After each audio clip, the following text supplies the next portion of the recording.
Greetings, I am Pillar Nexus, Angel Gladiator, today with Watch and Play It Solo, Tales of the Arthurian Knights.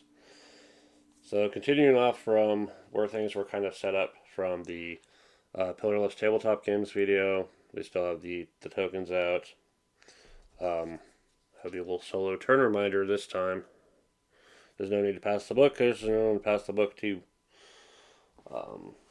We've got the solo co-op play rules open as needed. So a lot of decisions are going to come down to this solo co-op deck of randomness. If needed, hopefully I don't need it too much. So we're still continuing the Demon of the Swamps starter quest. And in its first turn, she's going to the swamp over here. Drawing the top encounter of the encounter deck, pull the Milieu card, Magnificent Feast, which we're in the first stage, and a swamp. So 2260.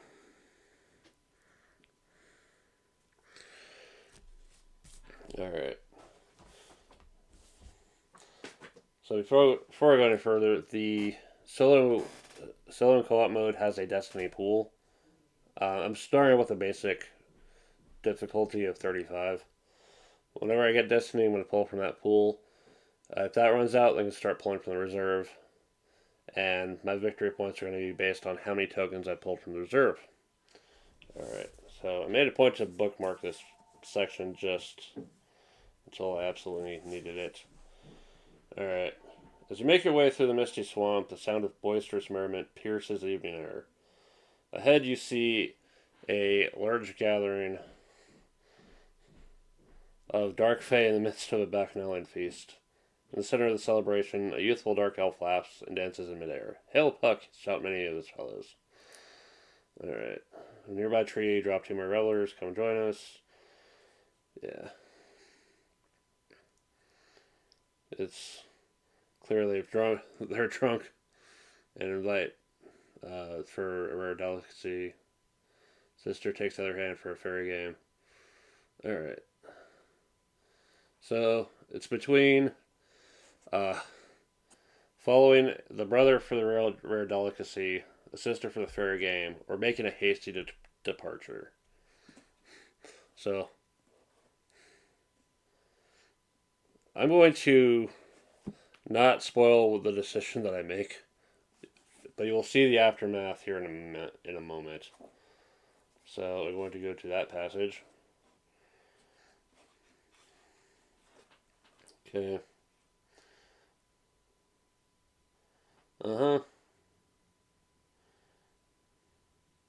Wait, what?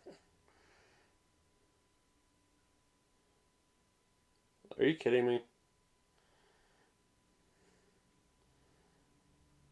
Okay. Well, there's your first status of the game. That's one of the things I forgot to bring up in the video that I put in the description. Before you do any movement, you check your statuses and move them down if necessary. But I have been turned into a beast. Alright. Whenever you make a martial or wilderness skill check, roll twice and take the higher result. Whenever you make a courtly skill check, roll 3 times and take the lowest. I should include more dice with this game. Let's go get some. Well, that was my standard encounter for that. I'll get my destiny and skill after I move the next one.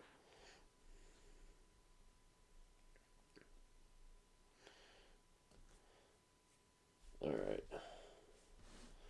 And I was also moving the added benefit from that, taking that approach.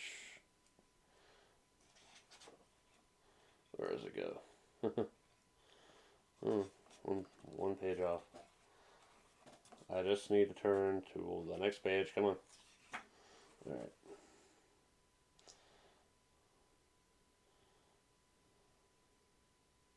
I can move up to 3 spaces by land. Alright. Well, we'll know next time if that ever happens. Alright, so Magnificent Piece is discarded. Face up. Alright. And then that was the end of that round. So go from 0 to 1. So when it moves off the 2, I'll be done with Beast form. But for now, you can move up 3 spaces by land. And we'll do the standard encounter here, since we're in a new spot. Alright, you encounter another blue card, Perilous Cave. Well, I'm currently in Beast form. Should be interesting. 2249. Alright. Let's see. How far up there? 2249. Trudging through a swampland, this area where ground is sunken. Cautiously tap your sword at the muck and hear the sound of stone beneath. After tapping 3 times, ground opens up as if by magic, revealing a chamber below. Alright. Climbing down. There's 2 arches leading to new areas. One sound of water, the other hissing noise. Alright, so either explore the watery passage or the hissing passage. Currently in beast form. I don't know if my current beast form would be enough to deal with the hissing. So,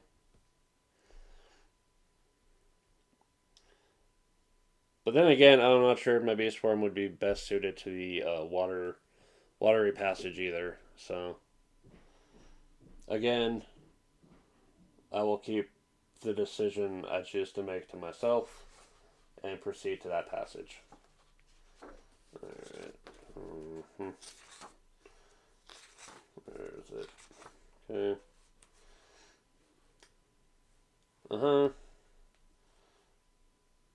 Okay. Oh. Okay.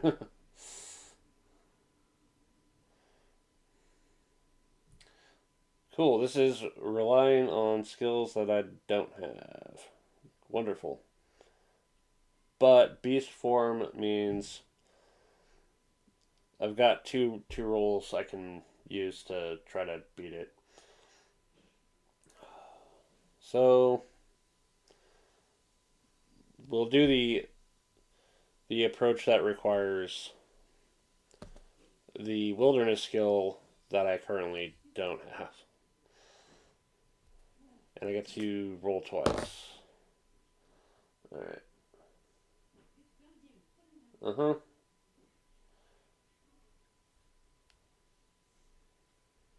Distract. Okay.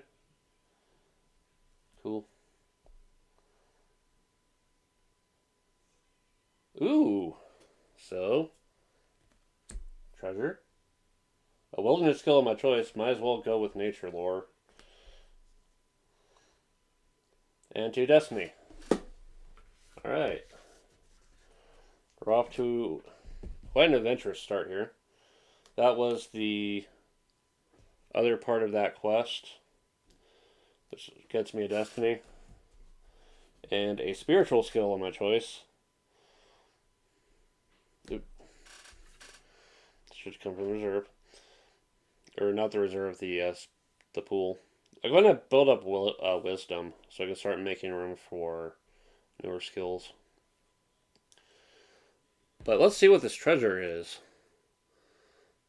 Okay. Ron Gum-Minyad.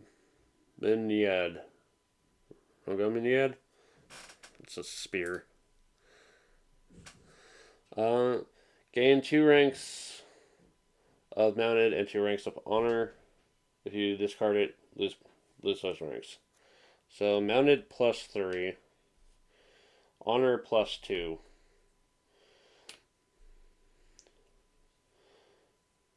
Alright. Cool. Treasure. Alright. So with the Demon of the Swamps quest completed, now I can get an advanced quest and continue from there. Hold on.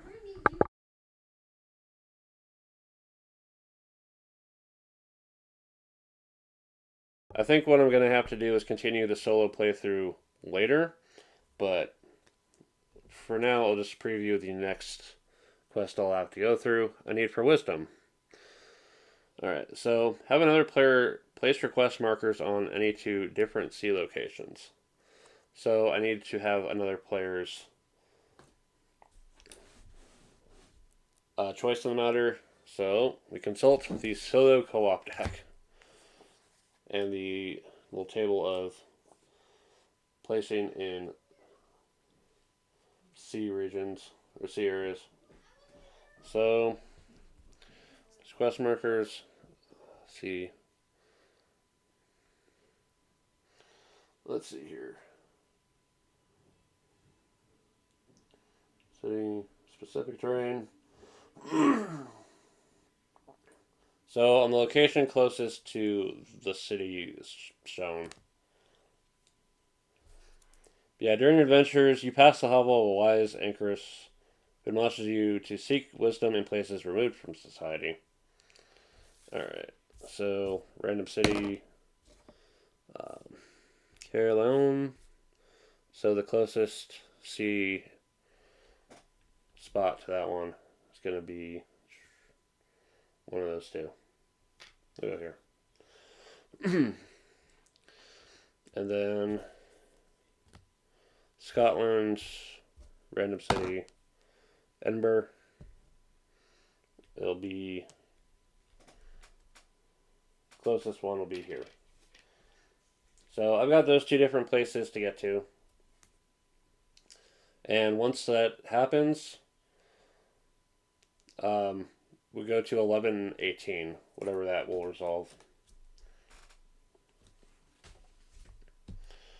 And I've got to deal with one more turn of Beast Form in the process. But for now, I think as long as there's still that risk of noise around the corner, I'm going to go ahead and call it for now. But let's just see what encounter I've got waiting for me. Well, first off, let's make our way over to 3, over to Cambria. And let's reveal what the next encounter is going to be. A queen. Ooh, Mad Queen.